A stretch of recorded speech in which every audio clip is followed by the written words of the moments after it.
Hey guys, welcome back to the channel. My name is Lex and I would greatly appreciate if you would consider supporting this channel by liking, sharing, commenting, and subscribing. It helps to get the videos out there and it inspires me to keep creating. Now, I wasn't going to recap this show, but then I watched it. And it was actually good. So we are going to talk about Love is Blind Germany season one. Season 1, episodes 1 through 3. I know it's kind of going to be weird numbering. It's going to be bulk reviews. We're going to probably get 4 and 5 out tomorrow. Sorry. But I was thoroughly shocked, okay? This show is actually quite good. There's a lot of mess. There's a lot of drama, and I was just very, very surprised at how much there is to actually talk about. So off the top, the clips that I put in the video, y'all, they're going to have the annoying dub voices. I had to watch it dubbed in order to take notes. It's just way too hard to try to read subtitles, then pause to take notes, because I don't speak German. So sorry in advance about dub voices. I hate watching things dubbed, but for the sake of recapping, sorry if the clips have those annoying little voices, because I thought it was kind of annoying. Anyway, let's get into this. So we are immediately introduced in episode 1 to Hanny. That the men can't see me, because otherwise they might get distracted by how I look, or I'll get typecast in a way. Now, Hanny is your blonde bombshell type. She lets us know that she feels like it's good that the men can't see her because she's constantly distracted. You know, they get distracted by how she looks, okay? They typecast her. And overall, for her, laughter is the most important. Now, Hanny first connects with Daniel. Hanny claims that she is very deep. She loves to have those deep conversations. I don't know. Off the bat, I always get a weird sign from people who are like, everyone judges me and I'm just the pretty girl and everyone just thinks I'm only just a pretty blonde. There's more to me. It's like, girl, are you showing people that there's more to you? No offense. But he loves these deep chats. Now, she is a real estate broker and he feels like this is a red flag. Now, if the US has a lot of fitness influencers, the Germans, they have a lot of real estate brokers. That is like the equivalent of a personal trainer over there. Okay. So Hanny thinks Daniel is hilarious. She is cracking up at this man. And she overall likes his attitude and sense of humor. They do have pretty good banter to start. So Hanny's other potential is Ilas. Now, Ilas and Hanny are both real estate brokers. Of course, family, a husband or two. No, just joking. 2. No, one. One is enough. She wanted to set up another business in the past, you know, in fashion. Now, it didn't really work out, but somewhere down the line, she still wants to set that business up. So I guess she is a little bit of an entrepreneur. Now, Hanny makes a little joke. She's like, you know, I want kids, I want a family, maybe a husband or 2. And he's like, 2? 2? Are you sure? She's like, I'm joking. He's like, wait. Are you like sure that you only mean 1? This man was confused, okay? Now, she says that she needs a man who is more dominant because she is the dominant one in the relationships. He likes that she doesn't come off as arrogant and instead, you know, she's self-confident because sometimes self-confidence can come off as arrogance. Now, he feels that he is, you know, she is self-aware, she is confident. I don't know. I always get an interesting sign from people who are like, well, I'm usually the dominant one in the relationship and I need someone who can dominate me. Because it's like, 1, typically you're seeking out that type of person, but also 2, how do you feel about that power shift, you know? Because I think a lot of people say, oh, I want someone who's more dominant than me. But then when you get that person, there's a little bit of a clash of power there. So I'm just not entirely sure if that's truly what Hanny wants. She says once again that people tend to assume that she is arrogant. And I say, Hanny, what are you presenting for people to assume all these things about you? Okay, I get that you're blonde, okay, and you're conventionally attractive to a subset of people. But like, what are you presenting to get all these negative things about you? Okay. We get it, sis. So Ilias's other potential is Alina. And I really want to find someone here who is as into me as I'm into him, and with whom I can build a future with. For me, it was always clear that I wanted to be self-employed. So Alina says that in the past, guys weren't as committed, so she wants to find someone who has reciprocal interest. Now, Ilias lets us know he's always wanted to be self-employed. His parents own a Greek restaurant, and then Alina's like, oh my god, my parents are self-employed too? Okay, we got a bunch of entrepreneurs on this joint. She says that he seems ambitious, but not arrogant. Now they get into a talk about spirituality. Now Ilias says he's not particularly spiritual, but he is abnormally afraid of flying on planes, to the point where he hasn't even visited his family in Greece because he's so afraid of flying. Now, I'm gonna keep it a stack with you.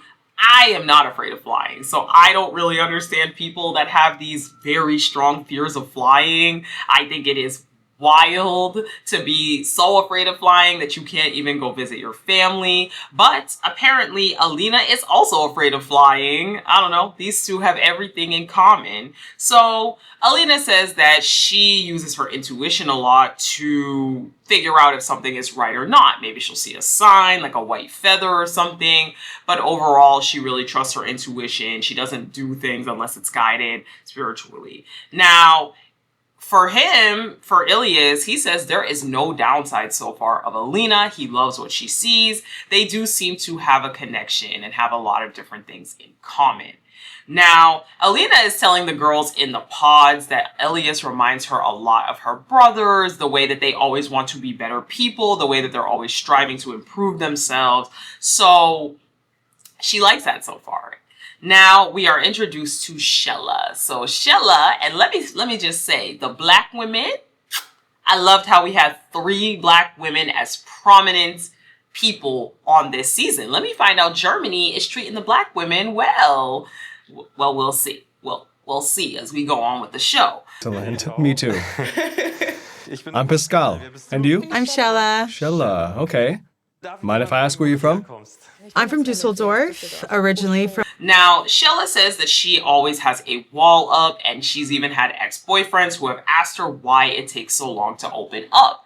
So far, I'm definitely seeing a pattern of people who have trust issues, a pattern of people who have been treated poorly in relationships, who have had infidelity, who are learning to let the walls down again. And I'm just wondering how that's going to fare in a marriage. Why are we going straight from being single and dealing with these traumas to now jumping into a potential marriage? I always have that question. So Shella talks about her background with Pascal a little bit. She lets him know that she is originally from Togo, which is in Africa. And Pascal's like, oh my God, I was just in Southern Africa. I visited Zimbabwe and a bunch of different countries. She's like, oh my God, she's already smitten. Now, he says that he is more reserved, and she says she is as well. That's cool, but with 2 reserved people, who's gonna do the talking? You know what I mean? I'm not saying you both one needs to be an introvert and one needs to be an extrovert, but if we have 2 people who mark themselves as reserved, when do you actually get the convos out, about things? Now, he says that he wants to share hobbies with a potential partner, but he also wants to be able to have that space to himself. And I think that's totally fine. I don't think in relationships, as I've said in previous videos for other shows, you don't have to be with your partner 24/7. It is totally okay to have your own alone time, sometimes. Pascal's parents got married very young, so he knows that's what he wants. And Shella is just in love with the fact that he loves to travel. He's he's worldly. She's very into that. So Shella's other match potentially is Fabio. Oh, We bought that's it so together. sweet. My mom lives upstairs. That's so lovely. I have an apartment, and my brother lives downstairs with his wife and 2 kids. It's the best thing ever. So Shella lets Fabio know that she has been single for about a year, and for him, he's been single for 5 years.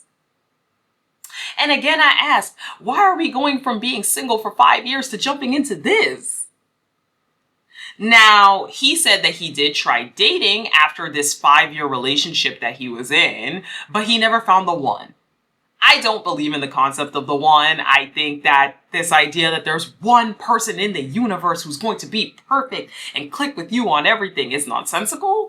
And I think a lot of people who tend to believe that are always sizing people up and comparing them to this list of traits. And I just think it's a huge red flag overall, personally speaking, but that's just me.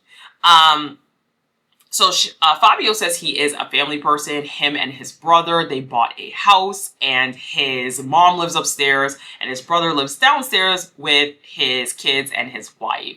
Now his brother is younger than him, but I guess he got married earlier. So Fabio's feeling the pressure.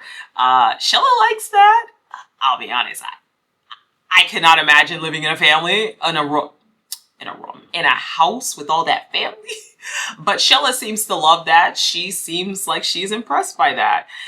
Fabio does say that he wants kids. He knows he wants kids and he doesn't want to wait 5, 6, 7 years. And Shella loves that Fabio knows what he wants. Now for me, I'm going to be honest. I don't know how you go from being in a 5-year relationship, being single for a while, and then come here, and not only come here to get married quickly, but then you also know you want a kid. I do wonder if it's the pressure of the younger brother already being married for him. Anyway, Alberta and Fabio, that's another match for Fabio potentially. Your clothes and all that, right? Well, it really depends. It So, depends. for instance, for work. You wear sweats. Wait, no sweatpants. So Alberta says she enjoys sports and reading, and he enjoys boxing. So they both have that kind of sporty thing about them. They're going back and forth a lot. They have a lot of laughter. They really seem to have good banter with one another. And they both really like that they can make each other laugh. So next up, we are introduced to Marcel. My words to describe Marcel is woo-woo, okay? It's giving woo-woo. He cares about the earth. He loves sustainable fashion. He loves ecstatic dancing. You know, it's a form of freedom for him. He loves Jesus. And him and his friend have a charity where they cook for the homeless. Woo-woo. It's giving woo-woo, okay? Now, Marcel connects with Jen. I'm from Hamburg, but I've been living in Berlin for the last 6.5 years. I work in the fitness sector. What are your hobbies? I like fitness too. Cool. Jen works in the fitness sector, and Marcel's like, oh, I go to the gym all the time. You know, I meditate daily. And she's like, oh my God, me too. He even says that he goes on a 10-day retreat every year just to get away from things, meditate, be one with nature, all of that. Now, she says she meditates and she practices gratitude every day. So they really are bonding on kind of that spiritual aspect of it all. You know, the fitness, the being healthy of it all. And they both love each other's voices. They go back and forth. They're like, oh my God, I love your voice. Oh my God, your voice sounds so great. So those two. All right. So the next day, we are introduced to Mob Boss, aka Tolga. Mob Boss. Okay, I wanted to call him Mob Boss in my notes because he really reminds me of a mob boss. He lets us know that he is a smoker, and we see a couple of scenes of him telling the girls he's a smoker, and they're like, no. And he's telling one of the guys, oh my God, it's the plight of being a smoker. You already know, I think smoking is disgusting. Sorry, that's nasty. That is a deal breaker for me. I would not have dated a person or married a person who is a smoker. That's just me. So he connects first with Hannah. In a relationship where I could imagine a future together. But do you date regularly? Absolutely. I usually find myself going for a certain type of guy. Hannah lets him know that she usually goes for the macho type. How's it worked for you? Just curious. He's like, well, maybe that could be me. Maybe. Let's keep going. Now, Daniel and Hanny, they connect again, and he says that he used to be fat. Hanny goes on about how looks are very, very important to her, but she tries to push it away. And again, here it is, right? These people that always talk about how everyone always judges them and there's more to them, they're actually always the most judgmental. And she just told us that she judges people on looks a lot. And I'm not saying anything's wrong with that, but just don't come on screen playing victim like everybody judges you for your looks and doesn't want to get to know you when you clearly admit that looks are also very important to you as well. Now, he asks the role that sex plays in a relationship. She says for her, it is a connection and it shows attraction to her. He says, look, I'm gonna keep it a stack. I cannot have a relationship with someone that I am not initially sexually attracted to. Okay. That's common for men, right? I don't know. I'm not trying to start it, but like that's common for men, right? Where if there's not like an initial physical attraction, there's usually not a desire to want to continue. Whereas I feel like for women, and this is obviously not me talking about everybody, but I feel like for women, women are more open to maybe explore somebody that is not their initial type per se. Whereas I feel like that's much, much, much more rare for men. So it doesn't really surprise me that he says something like that. Now, Hanny admits that she's been in 2 relationships, but she never said I love you in either of those relationships. And for some reason, this really shakes Daniel. I'm going to be honest. I do not get on these dating shows why people get so wrapped up and up in arms when the other person says that they've been in a relationship and never said I love you. Like, I don't know. To me, I just don't understand why that bothers these people so bad. They take it as it meaning something. And I'm like, I don't know, maybe you've just never been in love yet. I can get it if maybe you were in a relationship with someone for 5-6 years and you never realized you loved that person. But I don't know, a standard relationship, maybe you just weren't in love with that person yet. I don't know. To me, I don't really get why that's such a big deal on these shows to people.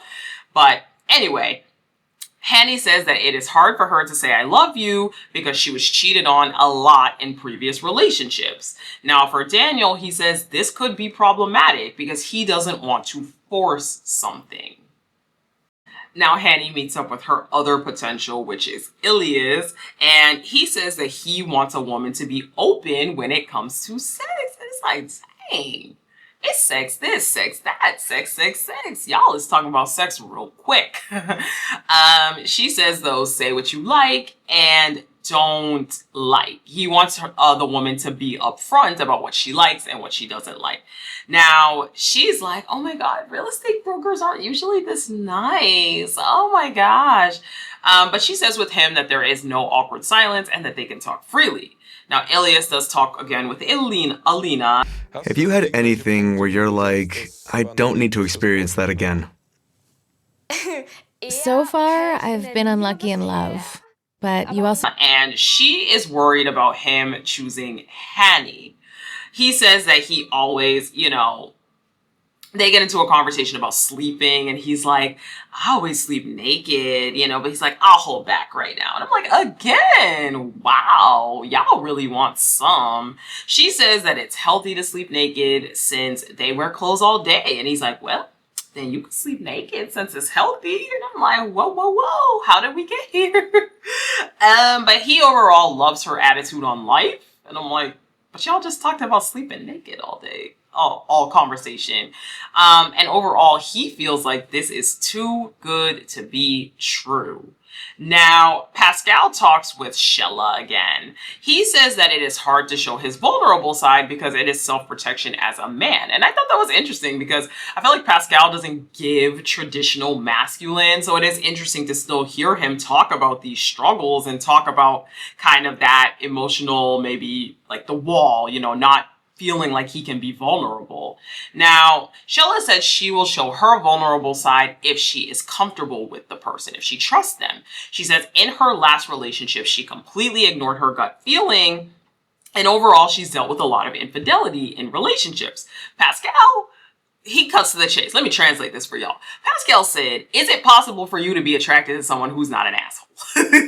That is essentially the question he asked. And she says, look, I'm not just like attracted only to assholes. I would want to be with someone who loves and respects me. And I think it's a fair question, even though it sounds kind of harsh. I do think it's a fair question because it's like, if you have the same thing happening in relationships over and over and over and over again, it's kind of like, what's wrong with your picker?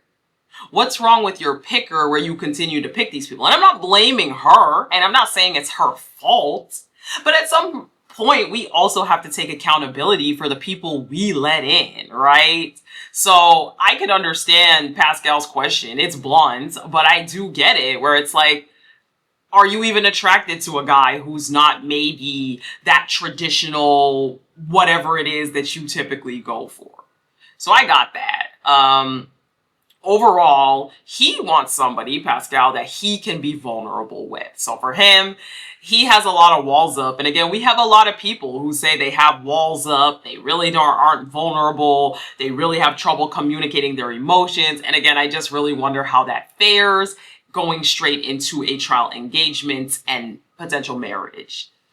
We shall see. So Alberta and Fabio. Alberta lets Fabio know that she's been single since January of 2020. And then she didn't date until a year after that. So she is very picky. And remember, Alberta's only 25. And she's been single since 2020. So if you do the math, the only relationship Alberta's had was in college? Ooh, I don't know about that one, girl. Now, she said she shows love by being touchy-feely. She loves PDA. She loves holding hands. He shows love by cooking, giving you quick hugs, telling you look amazing, holding your hands in a car while driving.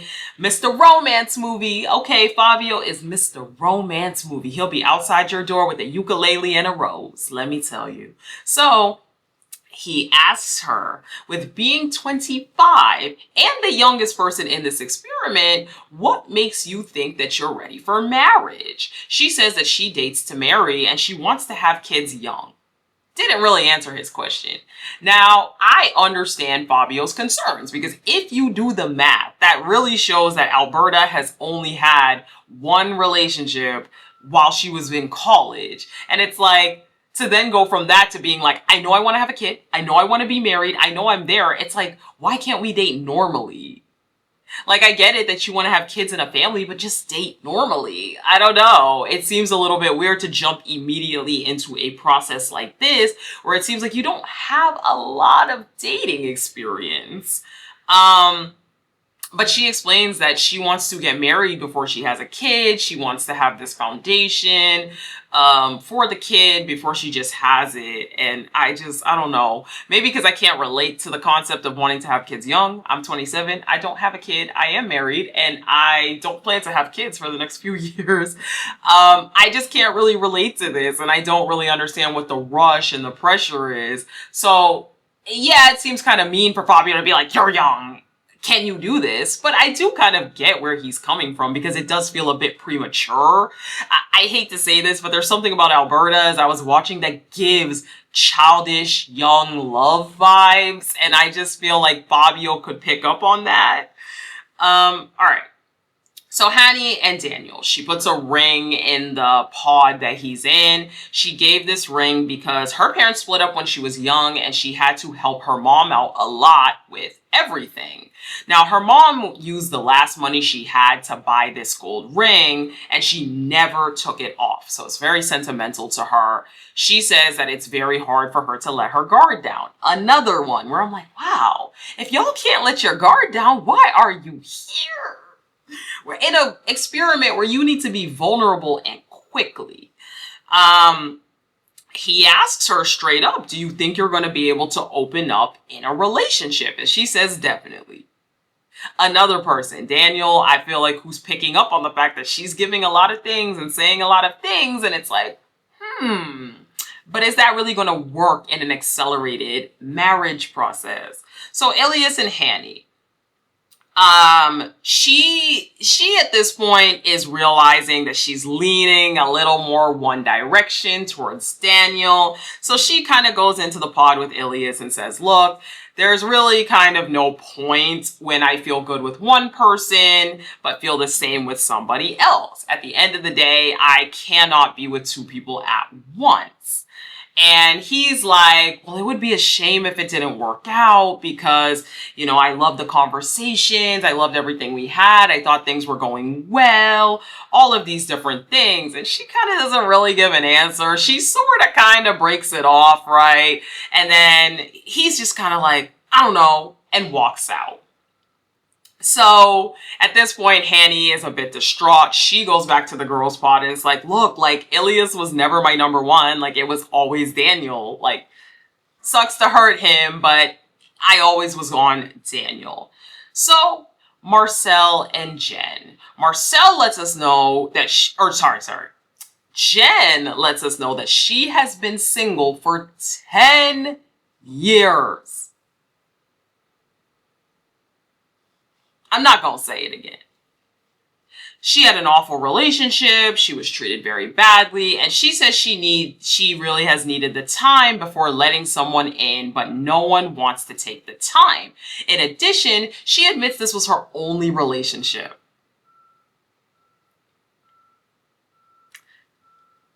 So what made you think that after your 10-year relationship that didn't go well, that coming to a marriage show was going to be the way to go? You've only had one relationship in your life. Yes, it was 10 years long, but nonetheless, what made you think that coming to straight to get married was the way to go? I don't get it. I don't get it. So Marcel opens up and he says his biological father left before he was born. So his mom was pretty poor. She didn't have a lot of money. And at some point, someone called CPS on his mom and said there's 2 kids that are not being taken care of. So CPS came and took his mom to jail. Jail.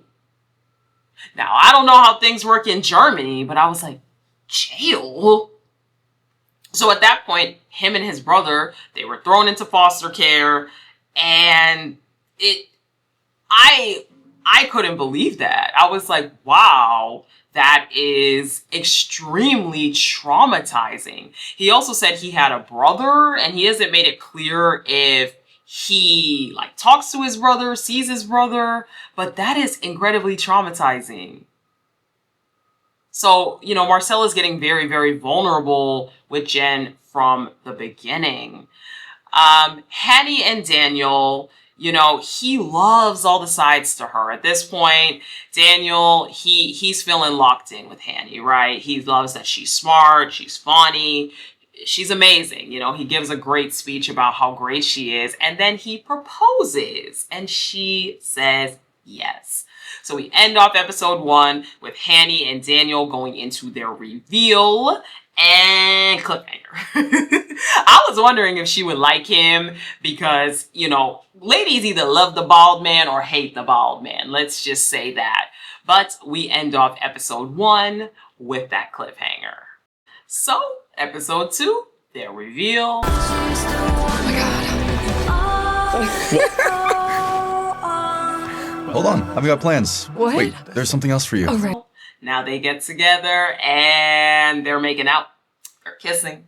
It seems like the two of them really like each other. I thought I peeped a slight look to the side, but it could have just been her looking at the camera.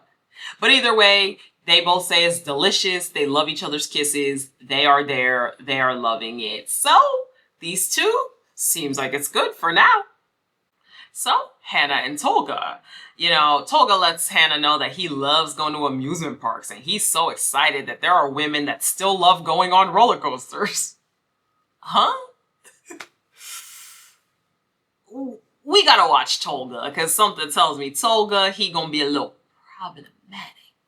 Now, Hannah lets Tolga know that she is excited to be a mom and a housewife in 2 to 3 years, and he says, oh, great, that's the dynamic I want, you know, where I work, you take care of the kids. I guess if y'all like it, I love it. Now, we are introduced to Shella. So Shella has been single for a decade. Why do we have so many long-term single people on this? It's like not 1, 2 years. We're talking 10 years. Y'all haven't even dated in 10 years, but somehow think that getting married is the way to go. I'm fine if you burn the house down. Okay. I'm an insurance agent. We'll be covered. Okay, good. I'll find us a new property. Exactly, and I'll insure it. Great. Now, Shella is a real estate agent. Tolga says that he wants a woman that can have arguments with him and is not going to run out of the house screaming and crying. So basically, he wants a woman that can be up on his level and fight with him. He likes it when it gets a little toxic in there. Yeah, Tolga, you are toxic, sir. Sheila says that she feels like the male version of her is on the other side of the wall with Tolga. Now, he feels that he needs a woman like Sheila, but that has the mindset of Hannah. So he wants someone that has a little bit of both. Okay. So Ilas and Alina. Ilas tells us in the confessional that today he is going to address his infidelity with Alina. Now, he says he stands by what he did, but he doesn't want it to be a deal breaker for her. They get into the pods and he starts talking about how he wants to make his dad proud, you know. He's really scared because that's so important to him. He kind of tries to lead into the whole infidelity thing by being like, so have you ever made a mistake in a relationship that you're not proud of? Maybe something that you regret? And she's like, oh, no, not that I can think of. I've never cheated or anything. And he's really scared at this point that she's going to react badly. He's like, oh gosh, how do I say it? How do I say it? How do I say it? But he lets her know that he has cheated in the past. He says he doesn't know why he did it, but, you know, that at the end of the day, there's no justification. I think that's the scariest kind of person, the type that's like, yeah, I did it. I'm not sure why, but I just know I'm not going to do it again. If you can't even identify in the first place, was there something you felt like you were lacking? Did you just feel like it was a power thing? Did you not respect your previous partner? I don't know. To me, to not know why you cheated, just to be like, well, I cheated, and to me, it's a red flag, right? It's obviously a red flag just to cheat in general, but I would still consider it to be a red flag now because it's like, you haven't learned from it. You haven't analyzed it. But maybe that's just me. I don't know. You could definitely see on her face that she's not really feeling it. You can definitely see on her face that she's kind of like, oh, God. Now, he claims that it is clear that he will never do that again. He's, in the confessional, Alina's like, there is nothing more important to me than faithfulness. You know, I wouldn't be with somebody who I didn't feel like could be faithful to me. It is a deal breaker for me. And he says, you know, he did this when he was 19, but he has learned from it and it's not something that's going to happen again. So he really hopes that it's not a deal breaker for her. Now, I know some people feel like, oh, if cheating happened a long time ago, times can change and, you know, things can be different. For me, I need more information because as of right now, it seems like he cheated. He's just like, whatever. And then has he been in further relationships? Has he cheated on other women? Like, we really don't know. I mean, he even mentions that a lot of people assume that once a cheater, always a cheater. And I kind of believe that. Sorry. I know a lot of people believe that you can heal from it and things can change. I just don't know. I just feel like once people get the idea in their head that they can cheat, they kind of keep doing it. Like they have the idea that they can do it over and over again. So I don't know. But he did say it happened when he was 19. So maybe we can give him the benefit of the doubt and say that he actually did grow from this cheating experience. So Sally and Medina, we are introduced to them. Is there something you absolutely have to know in order for you to decide? Do you want to have kids? Yes, I want to have 4 kids. 4? Yes, it's a lot, but 3. Okay. So for Sally, she loves God. You know, God is very important in her life. So it is very important for her to be with someone that loves God and has that same connection that she does. Now, she says she wants 3 to 4 kids. He's like, oh, I got 3 sisters. So she's like, oh, so you know how to respect and handle women then? And he's like, she's like, come on. I thought you were going to say that. He's like, look, I know sometimes I lack empathy. Listen. Because I don't feel like Sally caught that. I don't feel like Sally heard that when he said, sometimes I lack empathy. You don't just throw that out there as a little tidbit and it doesn't matter. That joint is going to come up over and over and over again in the relationship. But they are both raised Christian. They were both raised in the church. God is very important to both of them. And Sally loves that they share the same views and faith. So we come back to Shella. Now, Shella is between Fabio and Pascal. She's really not sure which one she loves, and she has her first meeting with Pascal. Yeah, right? When you kind of... It's hot. Yeah, for sure. After the gym together, and then when you get home, yeah. Yeah, right? So Pascal lives in the same town as his parents. He can imagine starting a family right now. He's a really big family guy, and this makes Shella extremely happy. Now, Shella says she wants 3 girls and 1 boy. I can't believe all these people want 3 to 4 kids in this economy. I mean, they live in Germany, so maybe it's better over there. But in this economy, I don't know anybody who avidly wants 3 to 4 kids. Anyway, they are getting deeper with each other, and she does feel really comfortable with him. But Pascal has to ruin the moment by saying, look, I know that you want me to be at the point of proposing or get there, but he says that he right now does not feel like he's at the point where he can see himself potentially proposing to her. He just doesn't feel like he's there yet. Now, she says she really does need that commitment at some point. You know, she's really like wondering if it's possible for them to get there because he seems a bit indecisive.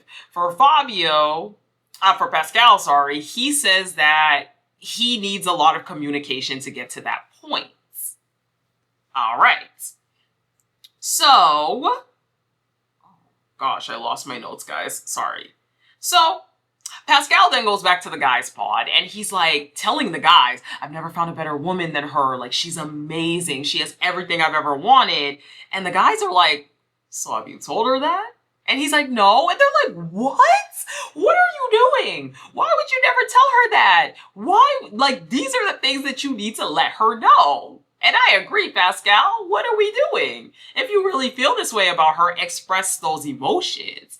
Pascal definitely seems a bit emotionally, like, reserved. I think it's going to be hard to get a lot out of him. I think you have to prod a lot out of him. And so I just wonder how that will fare with things. So he says that he's going to write her a letter tomorrow. Now, Fabio and Shella. Aww. Yes. So it's already, I can tell that I'm already getting emotional. Oh. Yes. Yeah. You know, it's nice for me to hear that. He says that he gets very emotional and he may cry a lot when talking about things. So he's very in tune with his emotions and showing those emotions. Now he says, look, I will say I love you every single day if that's the way I feel. I will let you know how I feel. Overall, you know, Shella is really liking that Fabio has this softer side with his emotions, which is mainly what she is looking for. So Shella goes back to the girls' pod and she is telling the girls how the date with Fabio went. And as she's saying that, Alberta, which is Fabio's potential other match, is standing right there. Now, Alberta gets upset and she kind of walks away and leaves. And we start to see a little bit of a pattern with Alberta where I feel like Alberta, it's giving 25. I'm sorry, it's giving 25. All right. So Jen and Marcel. Marcel starts off by being like, you know, I really want to feel you more. This man is always making some kind of innuendos.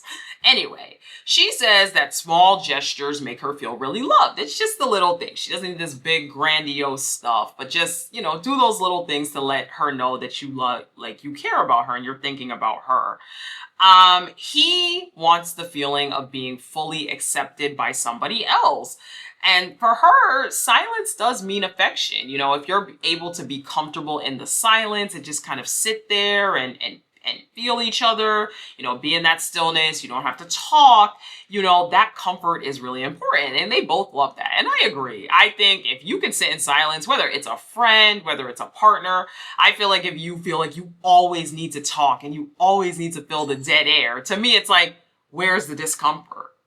Because I do feel like if you're genuinely comfortable with someone, you should be able to just sit in silence with them and feel good.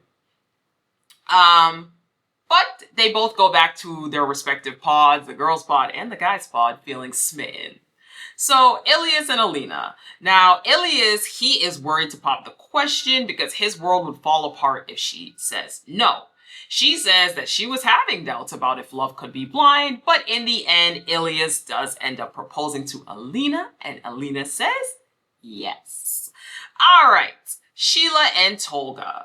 So Shella says that her last relationship was her first. It was 5 to 6 years. Now she moved to another city for that man and really had no one in that city but him. She talks about how on her birthday, he would never do anything. There was one year that she was going to buy a cake for her birthday and they could celebrate. And he said, no, I'll do that. But instead, like, you know, when the check came, they paid, they left, and there was no cake, no nothing. Nothing happened at midnight. And so for her, it's just been really hard feeling like she's not celebrated and appreciated. And I understood that. Number one, never move for a relationship that's not already established. In my personal opinion, especially when you move to a city and you don't have anybody else but the person. That is so dangerous and they have so much power over you and it's just not worth it. And number two, pay attention to people who don't celebrate you. You know, pay attention to those people that don't celebrate your birthday, that don't celebrate your milestones, that don't ever want to take the time to prioritize and make you in the spotlight. Those kind of people, it's a red flag. So I understood where Shella was coming from, where she never felt prioritized, loved, like she was being celebrated ever in her relationship. So, Hanna and Tolga. I really think we'll see each other again tomorrow. Me too. I don't know what's going on here. I mean, I feel things could be developing between us, but now Hanna says that she is loving and affectionate through her actions. She says if she likes you, she will do anything for you. And I was like, oh, don't ever tell that to a man. Why are you telling a man that if you like him, you will do anything for him? No, girl, it's giving desperate. Don't do that. But they both realize that they like doing activities on dates. They like escape rooms, things like that. Tolga, once again, says that Hanna has everything that he is looking for in a woman. She's more open about her feelings, but Shella's more mysterious. So he's really having trouble figuring out which one is right for him. So next we meet back up with Jen and Marcel. They are both kind of overwhelmed with everything that is going on in this process, all the emotions they've been feeling, things like that. Now, she feels that everything that has happened up to now was meant to happen. So they could be sitting there together and reach this point. Marcel starts to propose, and I was like, why is he so awkward with this? It was really weird. If you would like to be my wife. I'm screaming on the inside. Absolutely, of course I would. I felt like I guess he was really nervous, but he does propose and she does say yes. So Jen and Marcel, another couple. Now we go back to the girls' lounge and Alberta is crying in the girls' lounge because she doesn't feel like she can open up to Fabio. It's about Fabio because I know he's also dating Shella. I think that's holding me back a little because I'm scared of getting hurt or rejected if I share. She's scared that he's not going to choose her. And again, Alberta girl, I don't know. It's kind of giving, it's giving desperate a little bit, sis. Like we is already sobbing, boo-hooing over this man. I do get it because he is her only match though. So, or her only potential. So, okay. So Alberta and Fabio. She tells him that it is very difficult to go through this process because in real life, she wouldn't see the other woman that a man was dating. She can't keep going, if he can't make a decision. And she says that she would have ended it at this point already. Fabio's like, whoa. Now, he says, if I'm being honest, my hang up is that you are super young and I don't know if you are ready for marriage. You said that, you love, being touchy-feely in a relationship, but then said you've never had that. And she's like, well, just because I've never had it doesn't mean that I can't know if I want it, And I got where Fabio was coming from again, because I think for Alberta, it just comes off very juvenile. It seems like she's only had one relationship And then she's kind of like guessing what she would actually like. And I think that Fabio's point is to figure out what you actually like and want in a partner, you're gonna need more dating experience. And again, I've always said I don't think 25-year-olds should be on this show trying to find marriage. Personally, I do think it is very young. And I think even more so, it's when you've only had one seemingly college relationship, yeah, it just comes off like you really don't have a lot of experience. So, Sally and Medina, they start talking about their birthdays, and they both start bonding over how they have a birthday marathon every year, and they celebrate their birthdays for like a whole entire month. The banter is there, okay? These two do seem to laugh. They do seem to have a good banter. Now, she asks, do you laugh a lot? And he says joking takes away the seriousness. 2. Hear him. First he said he lacks sympathy, then he says he jokes around to take away from the seriousness. Meaning this man is not able to confront serious issues. Sally, open them ears, girl. Open them ears and listen to this man, because I feel like he's telling you right now exactly who he is, right? Now, Medina says he has built very high walls due to rejection and being friend zoned. She says she also has really high walls up as well. She's only fallen in love once at this point. And he's like, okay, so if we both have high walls, who's going to be the one to kind of break those walls down? You know, this is an obstacle for us if we are both this way. And I agree. Finally, somebody is bringing this up, because I feel like all these other couples are like, yeah, we both have high walls. Yeah, we're both reserved. Yeah, we both don't like to talk about things. Yeah, we both have trust issues. And somehow, some way, these relationships are going to work. I don't know. So, Alina and Elias have their reveal.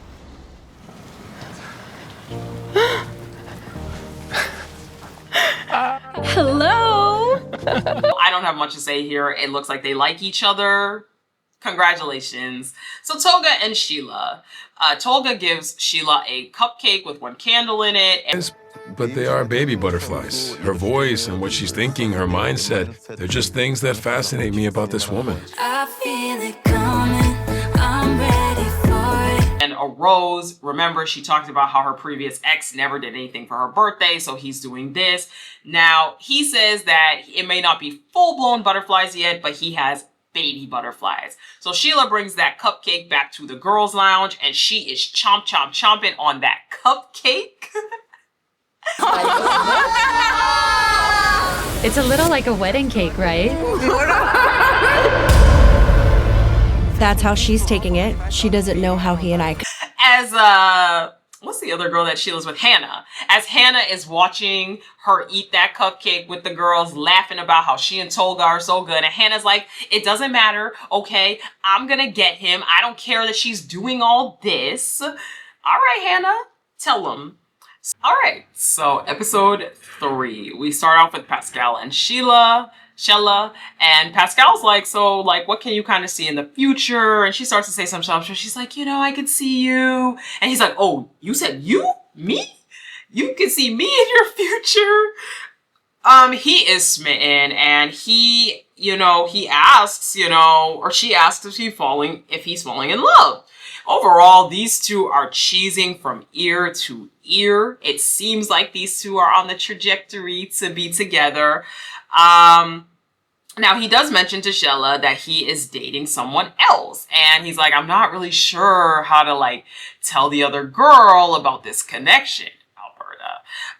She says, look, why don't we step back, make the most of today, you know, kind of figure out how to approach that moving forward. Meanwhile, Alberta is in the girls' pod telling the girls, look, I need someone decisive. I need someone who knows what they want. Alberta, she's kind of giving me Mariah vibes if you watch The Ultimatum. Young girl, claims she knows what she wants, very assertive about it. I don't know. She kind of is reminding me of Mariah for some reason. So, Alberta and Shella start talking in the girls' lounge.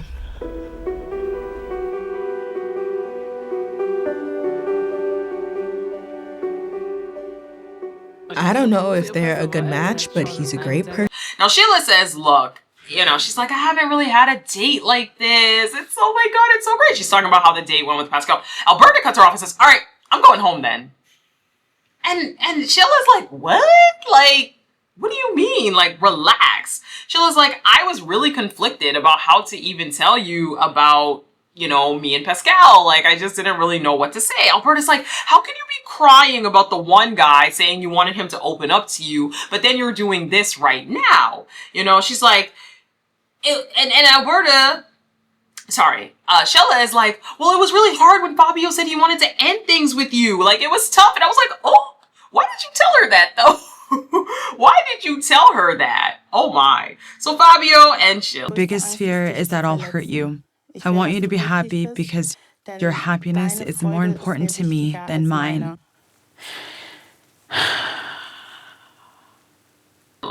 Now, she says it is hard to choose him because she's not getting any reassurance from him.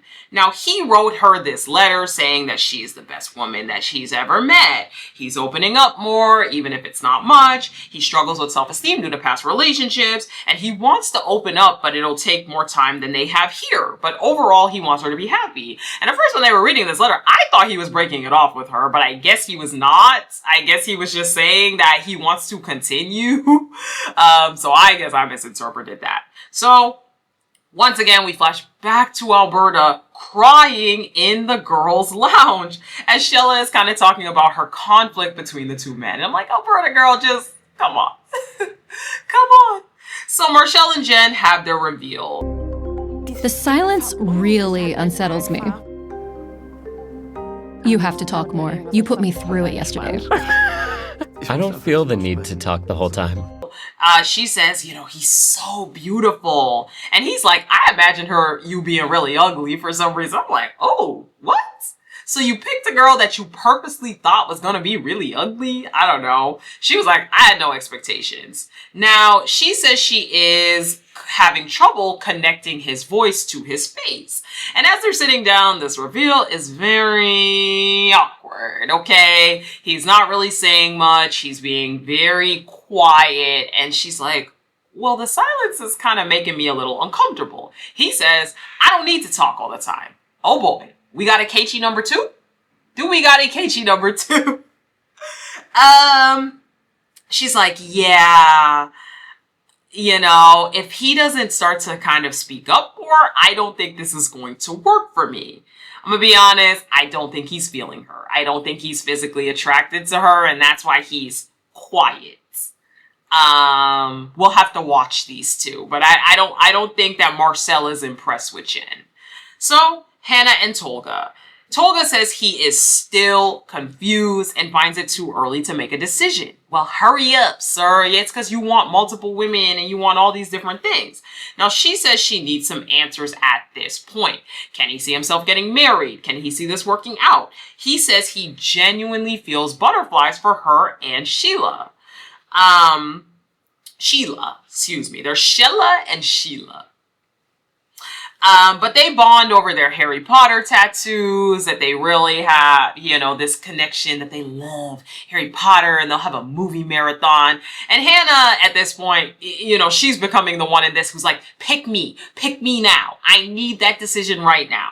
So Sheila talks to Hanna in the girls' lounge and tells her that Tolga said that she's his number one.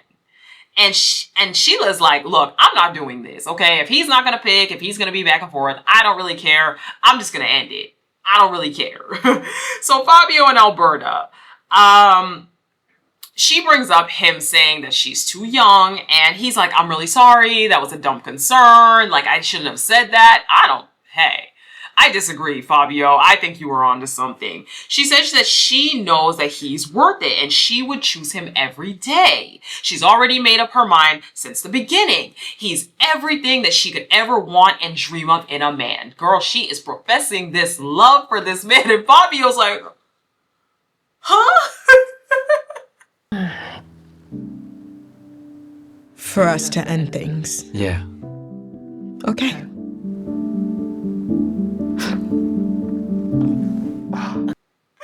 Fabio's like, whoa. So Fabio at this point, he speaks up and he's like, I gotta be a little bit honest with you. I am starting to fall in love with Sheila. And she's like, huh? He's like, I do feel like I have a deeper connection with her. And she's like, so wait, you don't think that we can get there though? Because you are everything. Girl, he don't want you. He don't want you. Back it up, sis. Again, it's giving 25 years old. It's giving 25.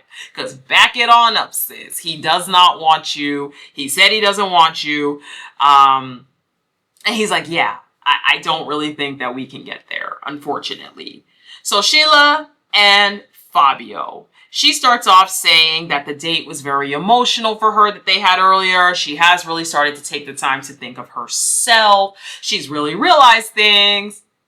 And she breaks the news to Fabio that she's actually picking Pascal.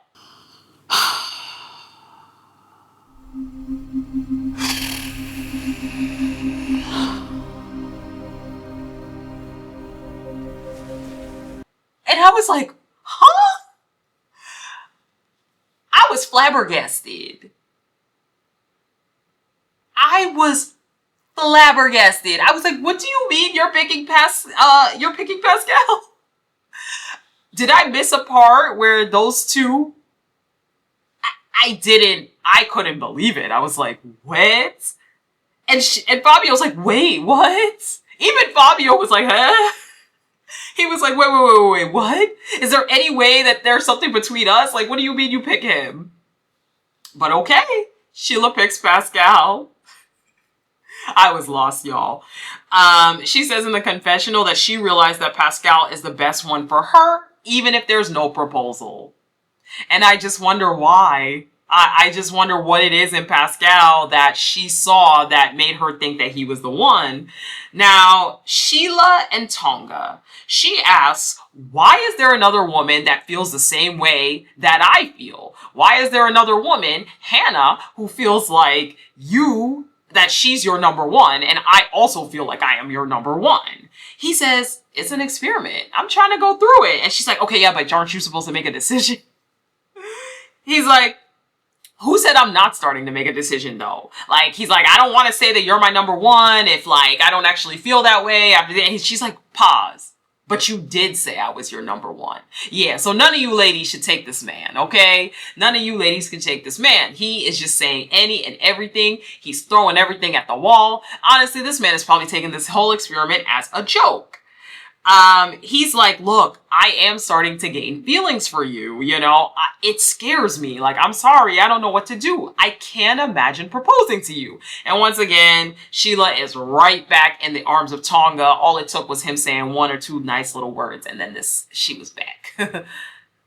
So Sally and Medina. Sally gives Medina a necklace that has Philippians 4:13 on it, which is I can do all things, and he gives her a similar bracelet that says, I can do all things. No way.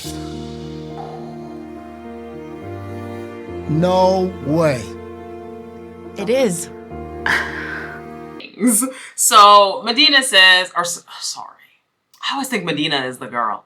Sally says that she prayed for a sign from God, and it has been no clearer for her that this is where she needs to be. There has not been a clearer sign for her. So Hannah and Tonga, you know, Tonga says that his heart and his gut are saying Shella. Overall, he has made the decision. He says, you know, look, we could still meet up for like a Harry Potter movie marathon after, you know, the show. And she's like, do you think I'm going to really meet up with you when you're like married to Shella and come watch Harry Potter? And I like that. I did like that because I was like, Tonga, let it go.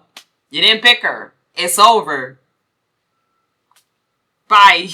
So, Pascal and Shella. All I have is Pascal proposes and she says yes. And I feel like we jumped real quick with those two. I don't understand how we got from him not being able to say directly that he wants her or he doesn't want her to a proposal. I gotta be honest. Maybe I missed something. But yeah. So Pascal and Shella have their reveal. I feel so relieved right now. I can't stop this feel, won't let it go.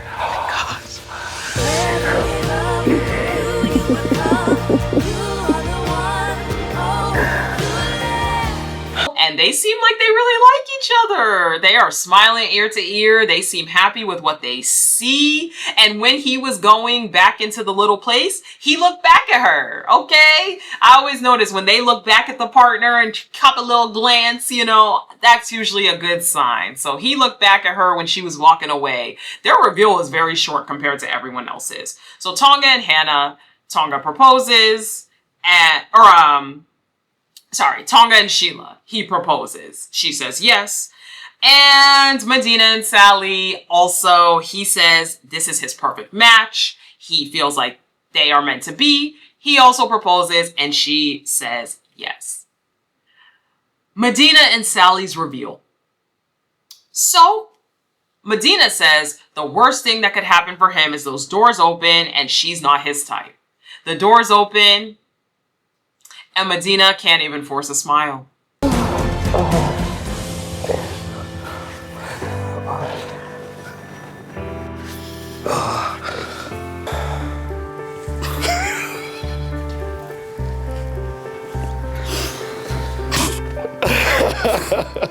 Your laughing's making me... This is one of the most awkward reveals I've ever seen on this show. He cannot even force a smile. This man's face looked disgusted. So, they go to sit down and he is just staring at her. And then she's like, why are you staring at me like that? And he's like, oh, sorry, haha, I don't know. And then he starts cracking up laughing. And I don't mean he gives a nervous chuckle. This man is full belly laughing in this girl's face.